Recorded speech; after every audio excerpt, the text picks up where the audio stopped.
Chinese coming to California, the contribution of the Chinese in the building of California, the role of the Chinese in terms of nation building, their culture.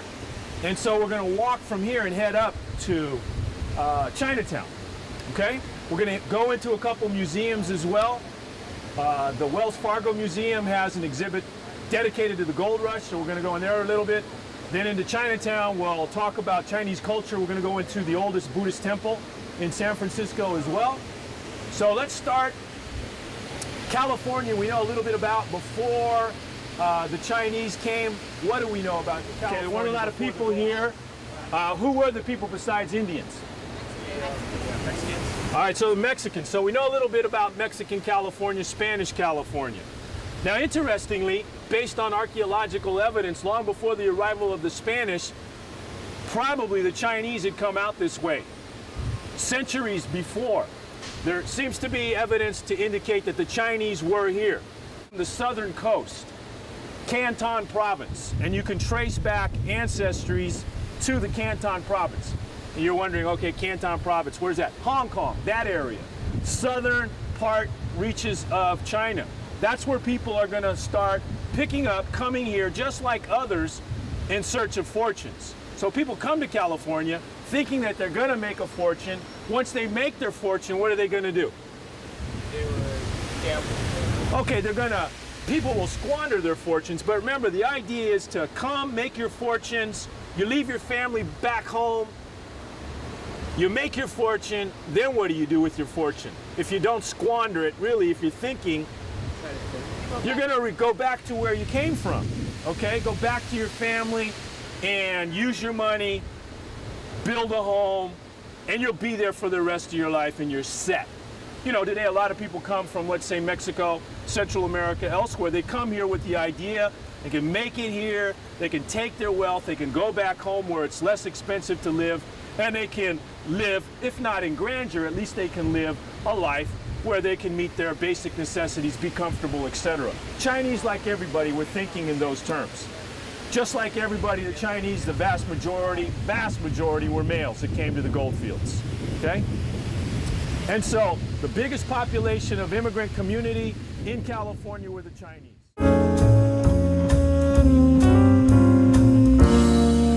Once the gold played out in California, the Chinese would have then been involved, not going back to China, because a lot of them, most of them stayed here. They would then become involved in other careers, if you will. They would be involved, because we're along the bay, in the fisheries. So they become fishermen. Agriculture. The Chinese would be involved up in the Central Valley. After the gold rush, the rivers, Sacramento and San Joaquin, which flowed freely, there was never any system of irrigation, no levees, none of that existed. Much of the work that was done by Chinese labor to build the levees. And then they also were involved in the projects that helped to make the land fertile in agriculture up in the valley. There's a community up in the Delta called Locke, a lot of Chinese history in Locke. The Chinese, of course, are going to gain a great name for themselves as making a very important contribution to the development of the American economy with the building of the railroads. So after the Civil War, when the momentum to build the railroads really reached a crescendo, as the railroad was being built, there were two companies that were created. One on the West Coast, one on the East Coast. Excuse me, one out of Omaha, Nebraska. And the idea was from Sacramento and Omaha, these two lines would link.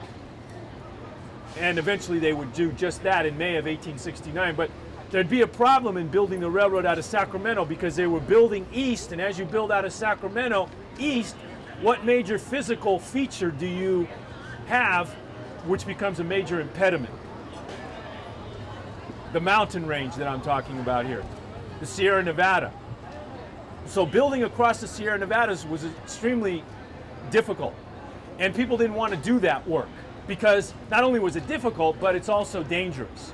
So you think about today, recently I just read an article despite the fact that the country is in an economic recession, we like to call it instead, what? We don't, some people call it a depression. Okay, supposedly we're recovering. My point here is that people, even though they can't get work, there's work in agriculture, people don't want to do that work. They don't want to work in the fields because that work is hot, it's potentially dangerous, it's very hard work. The work to build the railroads, and immigrants do that work. The immigrants who built the railroads out here in California were the Chinese. Thousands of Chinese would be involved in the construction of the railroad across the Sierra Nevadas. It was very dangerous work. But it was work that had to be done, and they were critical into executing that work. Now, once the railroads are built, in the early 1870s, there's a major depression that hits the economy in 1873. And during the Depression, a lot of people began to single out the Chinese as a major group that was creating economic problems in terms of competition for jobs. So here in San Francisco, there began a movement to throw the Chinese out. Even though you had already a Chinatown, you already had the Chinese working in many different capacities. In the city here, they were involved in laundering clothes. That was something that was very much in demand during the gold rush, and so they filled that gap. They were very much involved in restaurateuring. They were involved in all kinds of economic activities. During the Depression in 1873 and beyond, people wanted them to go. They wanted them out. So there's a full-scale crescendo of opposition that develops in San Francisco. And there's a rally cry to throw the Chinese out. So there's plenty of continued discrimination upon the Chinese community. And then in 1881, the national government passes the first piece of anti-immigrant legislation called the Chinese Exclusion Act. And from that point on until World War II, there's a concerted effort to keep the Chinese from coming to the United States. Angel Island out in the bay was actually an area where when the Chinese came in, it was our Ellis Island on the west coast. The Chinese had to come in, they had to be processed, they might be sent back, they weren't wanted here whatsoever. So the Chinese community here in Chinatown became very much isolated as a community. Communication temple, they have the Buddha and Tao tradition together. They easier to make a wish, okay? And then 10 house, she's got the sea, that means they protect ocean area people, fishermen, traveling people. Yeah.